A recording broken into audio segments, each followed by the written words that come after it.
우리가 성경에서 보는 기독교 신앙의 정체성은 뭐예요? 하나님 중심, 하나님 나라, 천상지향적이라는 걸 이런 관점에서 나타나고 있단 말이죠.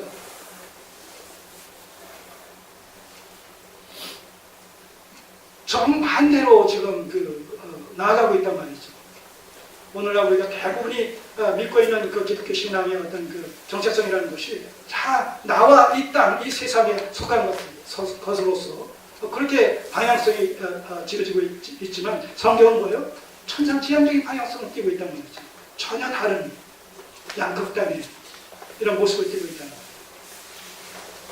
이런 하나님의 구속의 경륜을 깨닫고 거기에 맞춰서 우리의 삶을 내어드리고 거기에 맞춰서 살아가는 삶이 그 삶의 전 과정이 이게 기독교 신앙 생활이라는 거예요.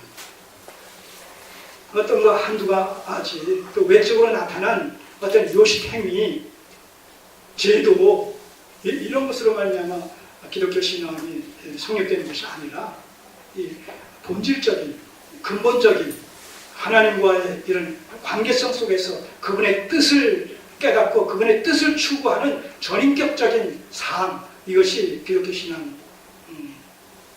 기독교 신앙 관이란 말입니다. 바로 이 느헤미야는 이 사실을 깨달은 거예요. 이 사실을 깨달은 거예요.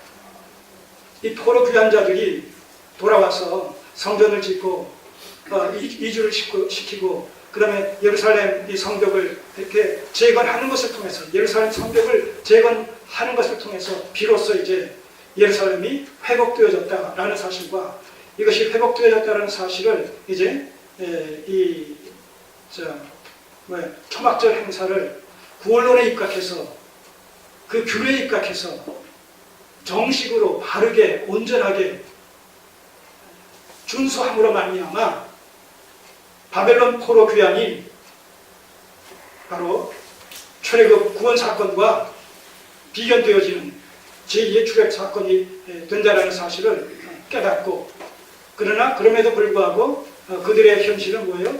여전히 페르시아의 지배하에 있다는 것으로 말미암아 그들이 추구해야 될 1차 이스라엘 백성들이 실패했던 제사장 나라를 다시 재건하고 회복시키기 위해서는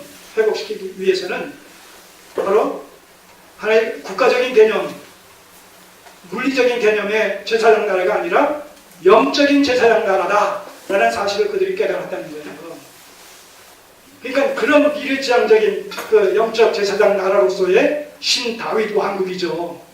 그리고 메시아 왕국이고 그것을 이루기 위해서 바로 오늘 하나님은 우리를 이렇게 이스라엘의 남은 자들로 하여금 귀환케 하셔서 우리로 하여금 이 엄청난 구속사적인 사역을 감당케 하시기 위해서 오늘 우리가 과거 신의 언약을 다시 갱신하는 가운데 역사적인 사명감을 우리가 다시 한번 회복시키는 이런 그 순간에 우리가 서 있다라는 사실을 그들이 깨닫고 바로 그런 의미에서 그 신의 산 언약의 근거에서 언약 행신식을 조임했다는 것이죠.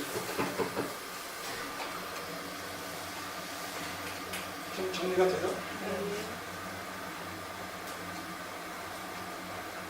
그럼 그들이 지향하는 미래지향적인 제사장 나라의 정체가 뭐겠어요?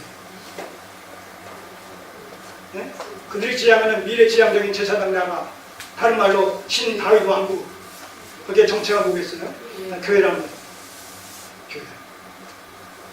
그런 의미에서 그들은 교회의 미래에 출현하게 될 교회의 전신이요.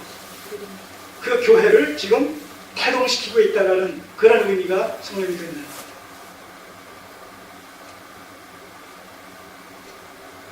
여러분, 이런 사실들을, 그리고 이 사실이 곧 무엇을 의미하느냐? 선지자들의 새 언약 속에 약속되어 있는 통일된 이스라엘, 분열되어졌던 남과 북이 다시 연합되어질 것을 얘기하고 있잖아요. 선지자들의 새 언약 속에, 특별히 에스겔서의 37장, 38장이고 36장, 37장에 보게 되면 고토로 돌아오게 하실 것에 대해서 분열되어졌던 남과 북이 다시 합쳐져서 연합되어져서 통일되어져서 돌아오게 될 것에 대해서 얘기하고 있지 않습니까? 그런가 하면 그 다윗의 그 후손이 그 나라를 영원히 통치하게 될 것에 대해서 약속하고 있지 않습니까? 자, 이런 것들을 우리가 그 종합해 봤을 때 이 느헤미야서와 에스더서와 에스라서와 연결시켜 봤을 때 그런 말씀들이 지금 뭐예요? 이런 내용을 통해서 지금 성취가 되어지는데 그것이 모형적인 성취가 되는 거죠. 실체는 뭐예요? 그리스도 안에서 교회를 통해서 교회가 제사장 나라요, 메시아 왕국이요, 그 신다윗 왕국이요, 그렇게 되지 않습니까? 그러니까 모든 것이 교회를 통해서 하나님의 구속사의 경륜이 결국 교회를 향해서 계속 달려가고 있는 거예요. 근데 오늘 우리가 뭐예요? 그 교회에 지금 구성원들로 존재하고 있다는 거예요. 그러니까 창세전부터 그리스도 안에서 우리를 택하신다라는 그 말씀 속에서 하나님께서는 뭐예요? 미래의 우리를 품고 계실 분이시죠. 미래의 우리를 그때부터 품고 계실 분이에요. 하나님 품속에.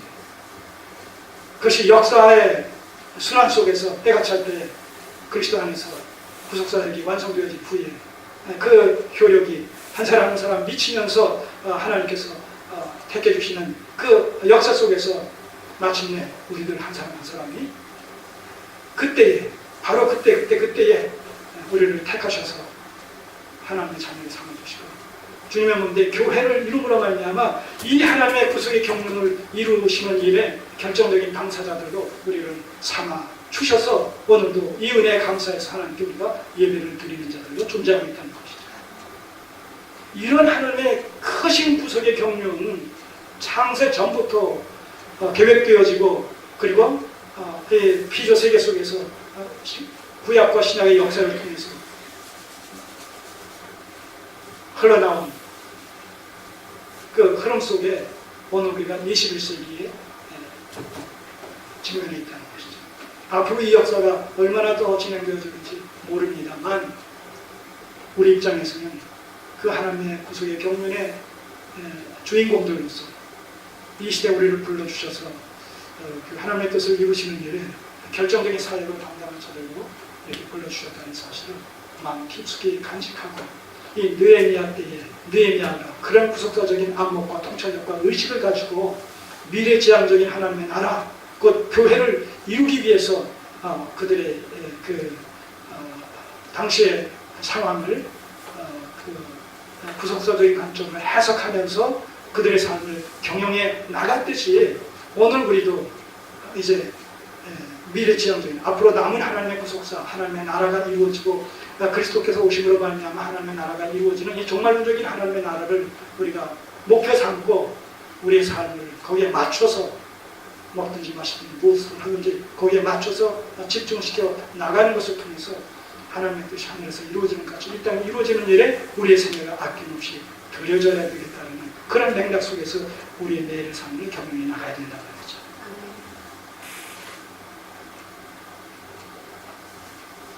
기도드리겠습니다. 아버지 하나님, 우리의 눈을 여셔서 주의 법의 기양을 보게 하신 것 감사드립니다.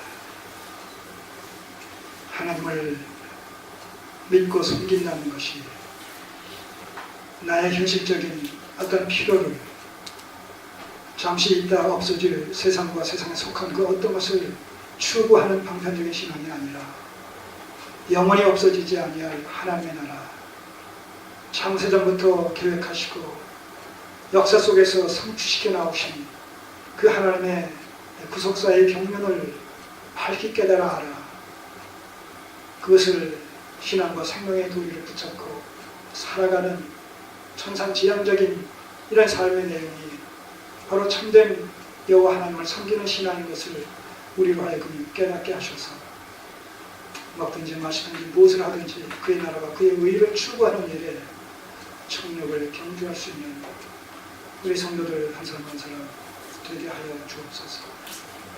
그 과정 속에서 우리에게 어떤 어려움과 또 시련과 고난이 주어진다 손칠지라도 그 결국을 이미 약속받은 그 결국을 우리가 아오니 그 결과를 의지하면서 넉넉히 과정을 이길 수 있도록 강하고 담대한 믿음을 허락해 주시옵소서.